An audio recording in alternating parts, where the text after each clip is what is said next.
Malam itu, Nao masuk ke gerbang sekolah untuk membuat stand klub teka-teki silang di kegiatan bazar sekolah. Seorang satpam menghentikan langkah Nao dan memperingatkannya agar segera pulang karena waktu sudah menunjukkan pukul 10 malam.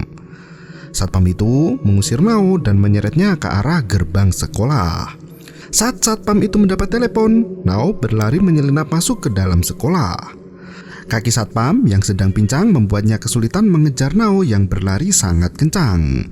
Ia berteriak akan memberi pelajaran saat menangkap anak itu. Dan film pun dimulai. Sesampainya di ruang kelas, Jay, Nut, Play, Cam sibuk menghias ruang sekretariat klub mereka untuk menyambut kegiatan bazar sekolah. Tak berselang lama, Nao menghampiri teman-temannya dan mengajak Jay untuk mengintip kegiatan di ruang Secret Club Dance Cover. Beberapa siswi populer di sekolah tengah latihan menari untuk menyambut kegiatan bazar. Klub dance itu mendapat banyak atensi dari murid lainnya, tidak seperti klub teka-teki silang yang sepi pengunjung. Semua orang terpana melihat kemampuan menari anak-anak klub dance yang sangat memukau. Jay sangat marah melihat keberhasilan klub dance menghidupkan kegiatan di dalam klub mereka. Ia iri dengan kesuksesan klub dance yang bisa merekrut banyak anggota baru, sementara klub teka-teki silang sepi peminat. Nut berkata jika permainan teka-teki silang terkesan kuno dan jarang peminat di era modern ini. Ia masih bisa bersyukur karena mendapat satu anggota baru, yaitu Nao. Jay merasa tidak cukup hanya beranggotakan 5 orang peminat, sementara klub lainnya setidaknya mendapat 20 hingga 30 anggota aktif, bahkan lebih. Play berjanji akan mencari 30 anggota baru dalam waktu singkat. Cam mendukung inisiatif Play dan bekerja sama untuk merekrut anggota baru. Tak berselang lama, satpam masuk ke dalam ruang secret club teka-teki silang itu. Nao langsung sembunyi di bawah meja, sementara Jay dan anggota lainnya melakukan negosiasi untuk tetap berada di sekolah sampai urusan mereka selesai. Satpam itu justru mengancam akan mengunci ruangan dan membuang kuncinya jika anak-anak itu tetap tidak mau pergi. Cam memohon pada pria itu hingga tak sengaja terdorong sampai jatuh.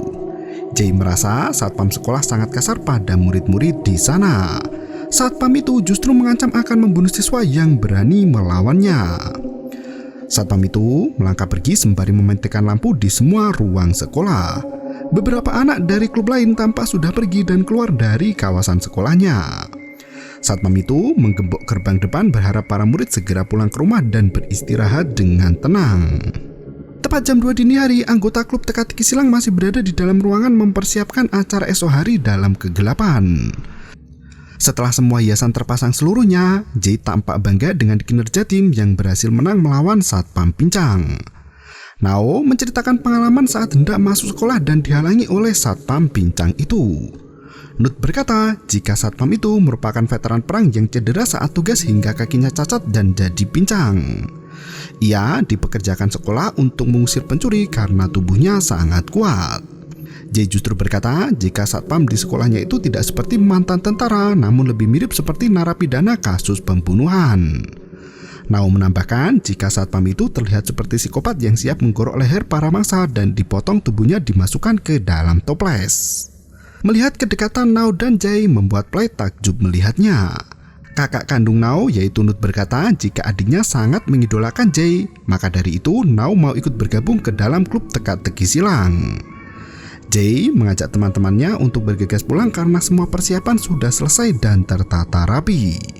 Mereka mengedap-ngedap keluar dari ruang klub agar tidak ketahuan oleh satpam pincang.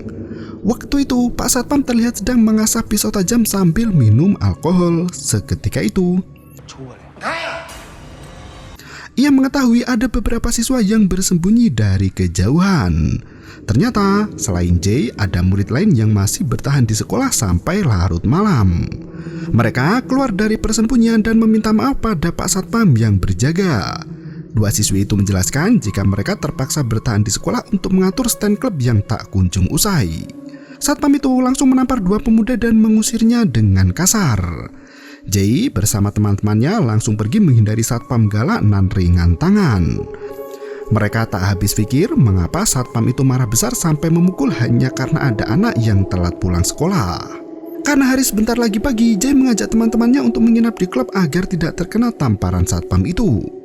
Mereka pergi ke kolam renang belakang sekolah yang sedang tutup untuk perbaikan. Papan larangan memasuki kolam renang pun terlihat di pagar pembatas. Mereka tidak mempedulikan hal itu dan melompat pagar. Setelah masuk ke tempat ganti pakaian, Play ditelepon ibunya yang khawatir mengapa si anak gadis belum pulang juga. Play berbohong dan mengatakan jika dirinya menginap di rumah Cam. Setelah menelpon ibunya, Play berbincang dengan Cam yang diam-diam cemburu padanya. Selama ini, Cam jatuh hati pada Jay, namun ia merasa Jay lebih perhatian kepada Play. Padahal yang sebenarnya, Play suka dengan Nut, kakak kandung Nao. Play menjelaskan hal tersebut pada Cam, di mana wanita itu berkata sengaja ikut klub agar bisa dekat dengan Jay selaku ketua. Mereka bersenang-senang di kolam renang dan mencuri makanan yang ada di kantin sekolah. Jay mengerjai Nut dilempar ke dalam kolam, sementara Nao mendorong Play masuk ke kolam hingga mereka berdua tersipu malu dibuatnya. Mereka asik berenang di kolam renang yang masih diperbaiki sementara. Pak Satpam sudah mabuk berat karena terlalu banyak minum alkohol. Saat mereka asik berendam di kolam renang, Nut menceritakan kejadian yang menimpa seniornya. Kali itu, dua siswa menyelinap keluar kelas dan merokok di toilet. Satpam penjaga memergoki tingkah nakal dua siswa itu dan langsung mendobrak pintu toilet. Dua siswa itu membuang puntung rokok ke dalam toilet sementara Satpam memergokinya. Ia memaksa dua siswa itu untuk mengambil puntung rokoknya lagi dan memakannya. Ia memaksa siswa itu untuk memasukkan puntung rokok ke dalam mulut dengan sangat kasar hingga membuat senior Nut muntah-muntah. Jay melanjutkan ceritanya dengan kisah lainnya. Suatu kali Pak Satpam menangkap siswa yang bermesraan di kelas saat malam hari. Sepasang kekasih itu lari menyelamatkan diri dari kejaran Satpam. Pria penjaga sekolah itu berhasil menangkap si wanita, namun pacar gadis itu mendorong Pak Satpam hingga kakinya patah dan terluka. Seiring berjalannya waktu, anak-anak itu masih saja asik berenang tanpa merasa kedinginan. Jay naik ke atas alat konstruksi untuk melakukan loncat tinggi. Di atasnya terdapat alat berat yang siap menghantam kepala. Nao menggoda Jay dengan menggetarkan tangga konstruksi itu. Jay bersiap untuk melompat tanpa mengetahui ada paku di dasar kolam. Setelah melompat, Jay masih baik-baik saja karena kakinya tak terkena tumpukan paku. Nao pergi ke kantin sekolah dan mencuri beberapa minuman. Ia melihat tanda menuju ke ruang pusat pengendali listrik. Nao bergegas naik dengan tubuh basah kuyup untuk mengerjai teman-temannya. Di waktu yang sama, Jay memaksa Cam untuk melompat sepertinya barusan. Nao masuk ke area listrik dan menyalakan lampu kolam renang itu. Di waktu yang sama, Jay masih menggoda Cam untuk melompat hingga tangga konstruksi itu bergetar hebat. Setelah Cam berhasil meloncat, Jay ikut loncat juga. Alat konstruksi yang ada di atas kepala Cam jatuh seiring dengan lampu kolam renang yang padam. Jay menyuruh Cam untuk berenang mendekat padanya. Untungnya alat berat itu tidak menimpa kepala Cam. Mereka mulai mencari keberadaan Nao yang menghilang cukup lama. Tiba-tiba satpam sekolah muncul menyinari anak-anak itu dengan senter. Mereka pun lari kalang kabut dan meninggalkan jejak basah di lantai. Nut membersihkan jejak kaki mereka dengan alat pel dan sembunyi di dalam loker. Satpam sekolah membuka loker itu yang berisi bola basket. Ia membuka loker lainnya dan mereka keluar dari persembunyian mengetahui jika Cam sudah tertangkap. Nut bersikeras untuk mencari Cam dan Nao. Ia khawatir jika ada hal buruk yang menimpa mereka berdua. Mereka segera turun dan berjalan kaki ke arah kolam renang. Ternyata satpam sekolah tergeletak mati dengan tubuh tertusuk alat konstruksi. Jay, Play, dan Nut berlari ke gerbang sekolah namun masih digembok oleh satpam itu. Nut bersikeras kembali ke dalam sekolah untuk mencari keberadaan Nao dan Cam. Terpaksa Jay dan Play mengikutinya. Mereka mengikuti jejak air yang mungkin berasal dari kaki Nao. Jejak kaki itu melangkah cukup jauh hingga masuk ke dalam sebuah kelas. Nut masuk ke kelas itu sembari memanggil nama adiknya. Jejak tetesan air masih tampak jelas di depan mereka. Tiba-tiba langkah sepatu satpam itu terdengar mendekati mereka. Seketika itu muncul bayangan sosok satpam yang sudah mati. Tampaknya arwah satpam itu belum tahu bahwa dirinya telah mati dan menghantui mereka. Nut sangat marah karena Nao dan Cam belum ketemu. Ia harus menemukan Nao sebelum keluar dari sekolah itu. Jay pergi sendirian untuk pulang ke rumah, namun semua gerbang lorong sekolah itu terkunci rapat. Di waktu yang sama, Nut dan Play mencari keberadaan Nao hingga melihat bayangan berlari kencang. Jay melihat Cam menunduk sendirian di ujung ruangan depan pintu dan menghampirinya tiba-tiba. Nut dan Play turun ke kantin sekolah, namun satpam sekolah terlihat berada di sana juga. Mereka mengendap-endap di bawah meja kursi sembari merangkak menjauhi arwah satpam itu. Setelah satpam itu pergi, Nut dan Play melihat hantu Cam dan Jay menatap tajam ke arah mereka berdua. Nut membawa Play lari kalang kabut hingga sampai di lorong sempit. Mereka mendengar suara teriakan meminta ampun di dalam ruangan sempit itu. Saat membuka pintu, ternyata ruangan itu hanya toilet kosong tanpa ada orang di dalamnya. Nut masuk ke dalam ruang operator listrik dan menemukan Nao meringkuk di pojokan. Nao menangis sambil terus berdoa dan meminta maaf pada Play dan Nut.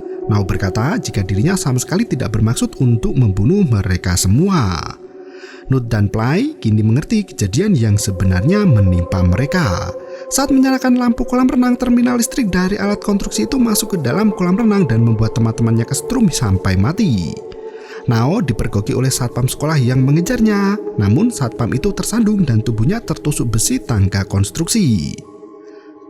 Nao bersembunyi di dalam ruang operator listrik sembari terus meminta maaf pada para arwah yang meninggal dunia, hingga tiba-tiba pintu ruangan itu terbuka dengan sendirinya di mana Nut dan Play masuk ke dalamnya.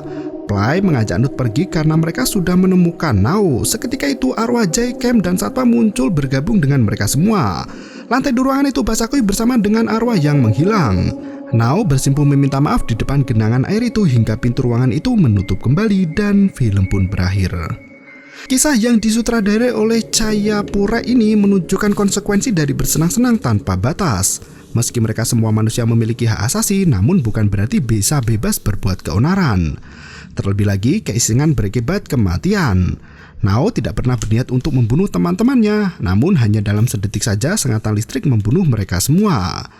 Sang sutradara memperingatkan para penonton untuk lebih berhati-hati dalam bersikap dan jangan melanggar aturan karena peraturan dibuat demi keamanan dan keselamatan orang itu sendiri. Terima kasih dan sampai jumpa. Yo, bermau itu ketarik.